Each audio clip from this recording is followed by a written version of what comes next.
हिंदू धर्मामध्ये पितृपक्षाला खूप महत्त्व आहे। दरवर्षी येणारे हे 15 दिवस खास आपल्या पूर्वजांच्या आत्म्याच्या शांतीसाठी मानले जातात। असं मानलं जातं की या काळात पितर हे पितृलोकातून पृथ्वीवर येतात आणि आपल्या नातेवाईकांच्या घरी वास्तव्य करतात। या दिवसांमध्ये श्राद्ध, तर्पण आणि पिंडदान हे विधी केल्याने पूर्वज तृप्त होतात आणि त्यांना मोक्ष मिळतो। त्यामुळे या काळात पूर्वजांची सेवा करणं, त्यांचं स्मरण करणं हे आपलं कर्तव्य मानलं जातं। पितृपक्षात काही विशेष उपाय केल्याने पितृदोष दूर होतो असं मानलं जातं। असाच एक अतिशय सोपा आणि प्रभावी उपाय पितृपक्षात कोणत्याही एका दिवशी करता येतो। या उपायामध्ये केवळ एकदा तुम्ही तुळशीला ही एक विशिष्ट वस्तू अर्पण करायची आहे।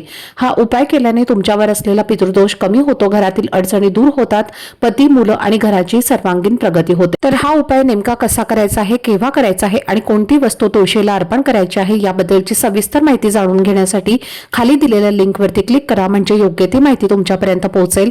धन्यवाद। श्री स्वामी समर्थ।